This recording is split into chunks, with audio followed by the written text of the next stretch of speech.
subscribe to my channel, like this video, and 1, 2, 3, 4.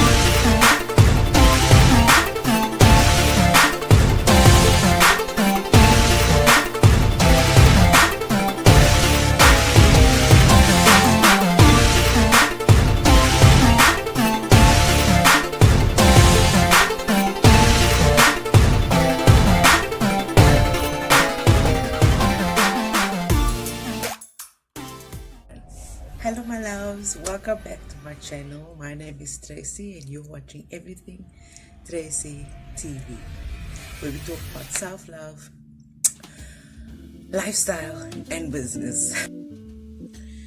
So for many years I was told, or I think everybody's told, that to just focus, just concentrate, just love yourself, just be a better person.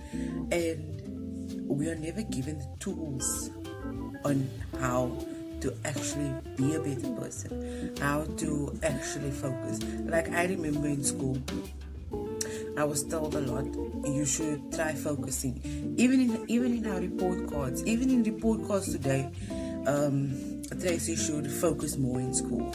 Tracy should concentrate more on what she's doing. She should be less playful. But we were never given the tools to show us how to concentrate, because now at this ripe age, I have learned that concentration is actually a skill. Focusing is actually a skill. It is something that you need to constantly practice. It's not something that just pops in your mind and you're like, I'm focused now. It is something that you practice and practice and practice. Oh no, I thought my mascara missed. It's something that you have to practice constantly. So that is why I thought, let me share my secrets, my 10 secrets on how I started my self-love journey. Let's get into it. So remember to please subscribe. If you like this content, is there glitter on my mouth? If you like this kind of content, please subscribe to my channel. Please like this video and comment if you hear sounds. The wind is blowing today. Like, I don't know what happened to the weather. Yesterday was such a beautiful day and today I'm pissed off. Anyway, comment in the comment boxes below what you thought about it. Give me some more ideas what you would like to hear, etc, etc. So tip number 1 is get to know yourself. Get to know yourself. In so many instances, or while we were growing up rather, we were always taught we either need to save the entire world or we are not worth saving the world. We were never taught that this is an entire person right here, like a person with a brain, with a heart, with feelings, with needs, with goals and dreams. We were never told to reach out to ourselves, to get to know ourselves in order to fulfill dreams, in order to become better at whatever we wanted to do in life. So tip number 1, or my secret number 1, would be then to find out who you are. Who are you? What makes your heart beat? What makes you happy? What makes you sad? Understand what your boundaries are. Do you even have boundaries? If you don't have boundaries, why not? So that is secret number 1. Get to know yourself and be honest. This is where your journal comes in, people. This is where your journal comes in. Get to know who you are, what makes you tick, and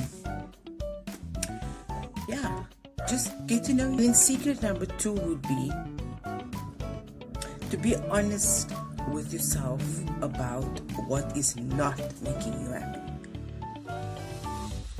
Let that sink in quickly. Be honest with yourself about what is not making you happy. Just think about it. I'm gonna let you think about it quickly. Because here's the deal. No one is responsible for your happiness. No one at all is responsible for your happiness. You,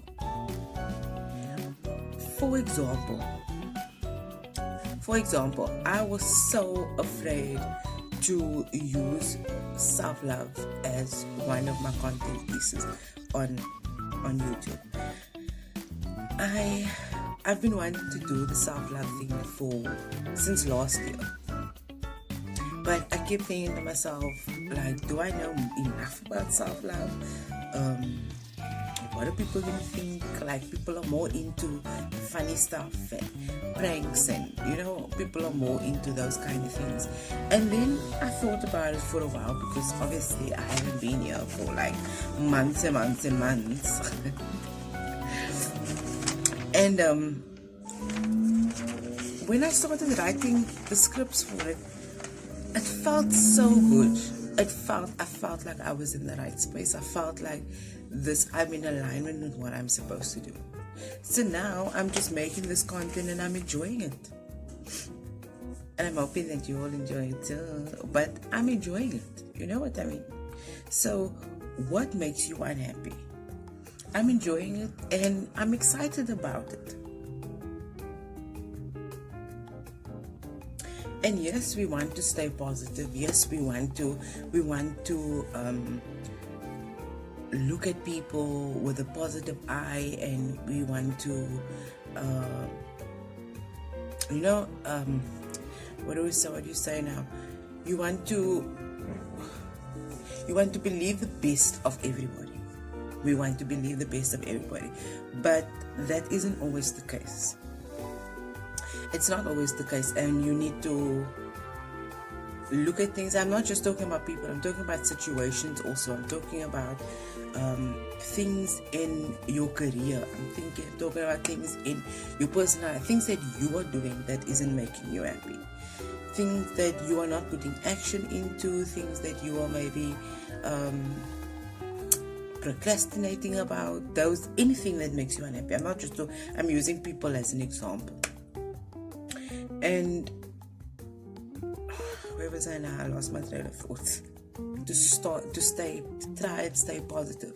But we can't keep staying positive when change needs to happen. Because, for example, I can't say I want to finish my cup of tea. Okay? The tea is the problem. So now I'm positive that this tea will finish, but I'm not drinking it. There's no action. I can be positive that the tea will finish, but if I don't take action and drink the damn tea, it's never going to finish. It's always going to be a cup half full. Does that make sense? So what I started doing is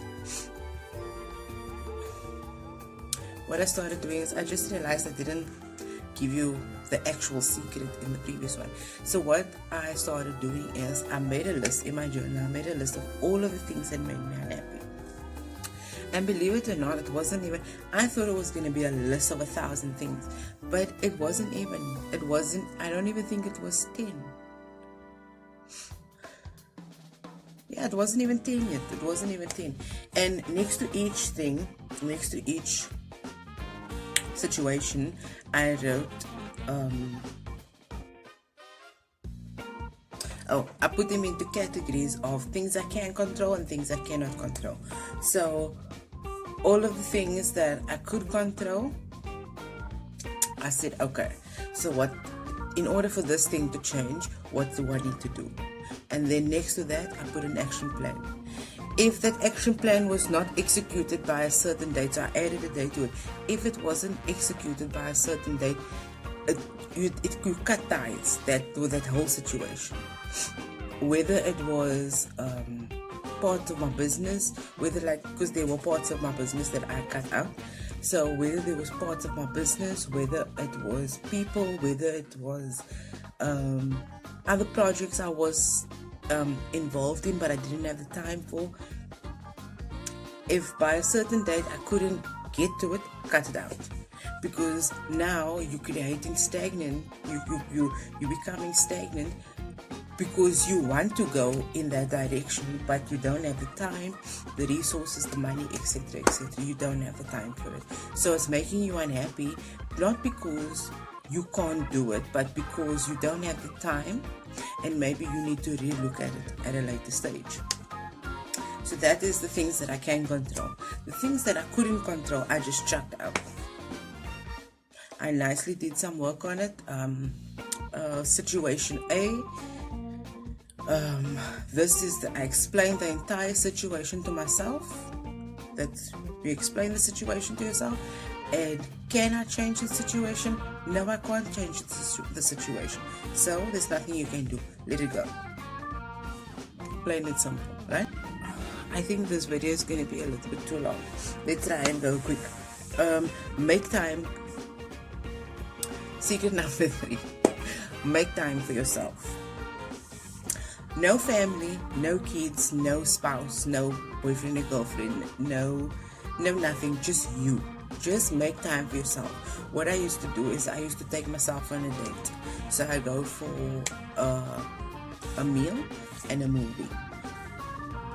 And a lot of people found that crazy. I used to take my journal with me, and then while I was at the whatever restaurant I was at, I would journal and I would just write out everything that was going on in my life. For example, things that I wanted to accomplish. That is how I operated a couple of years back. And and people would look and stare at me weird in the restaurants, like, why would you be sitting alone? Why would you be writing in your book? But believe it or not, that is how I got to know myself. And many people will be like, you're so calm in these kind of situations, or you're so level-headed. And that is how I became level-headed, because I understood there are certain things that are out of my control, and there are certain things that I can control. What I can control is me. And the more I spend time and quality time with myself, the more I can control me, the more I can control my emotions. You can't, or very seldom, you can't make me step out of my character. There's very few people that can do that to me. And that is the benefit of spending time with yourself. Getting to know you, spending time with you. There's nobody that you need to take care of, wipe your nose, must I get you this, must I get you food, do you want coffee, whatever. It's just you and time. That's tip number 3. Okay, so tip number 4 would be to write yourself a comfort letter. So your comfort letters can basically be anything. It can be in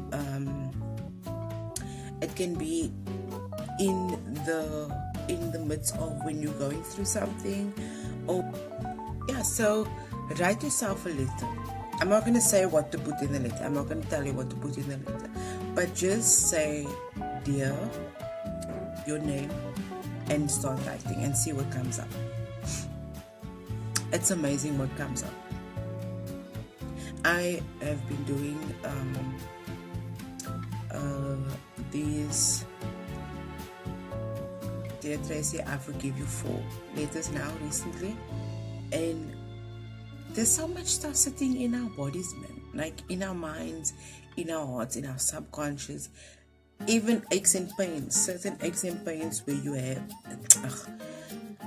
have certain aches and pains. Those are even emotions that are stuck somewhere.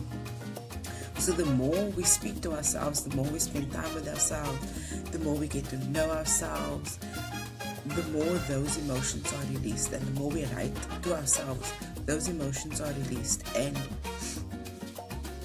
don't you all want to live a better life? I think I said this in the previous video, but I believe that we are all here for a purpose. And the number one purpose is to operate from a space of love. And not just love where we say a shallow I love you. Oh, I love you. I love you. But when we come from a space of pure love, number one purpose is to come from a space of love. And that love starts with ourselves. We cannot love anyone else if we are failing to love ourselves. And I'm not sure if I said this in the previous video, but I will say it again. that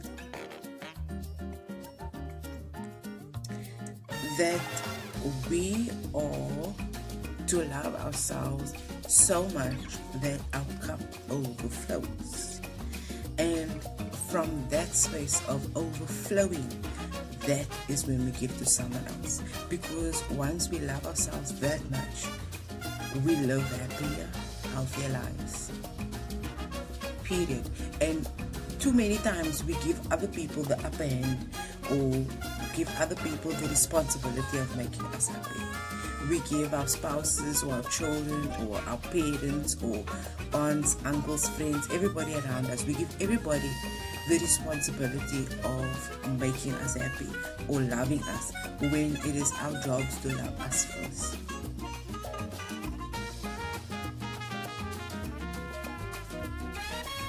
And whatever we require from someone else, for example, if I say to my partner, I want you to be kind to me, that is a mirror of a reflection. That is, how do I say this? That is a reflection of what I'm actually requiring from myself. I'm requiring for myself to be kinder to me, because we're so hard on ourselves. Whatever you require, and remember this, and we're going to end with this today. The rest, I don't think we can do 10, because I want to keep the video, not too long. I lost my train of thought now. Whatever we require from another person, is what we are requesting from ourselves. Or what we request from another person is what we require from ourselves. And with that, I will leave you today, my loves. Please subscribe to my channel, like this video, and comment below, please. That's all for today. Sending you love and light. See you in the next video. Bye-bye. Oh, I forgot to say this. I'm going to make a part 2. If you like these videos, please like it. If you like this kind of content, please like the video so I can make a part 2, because I do have a whole 10 secrets. Bye.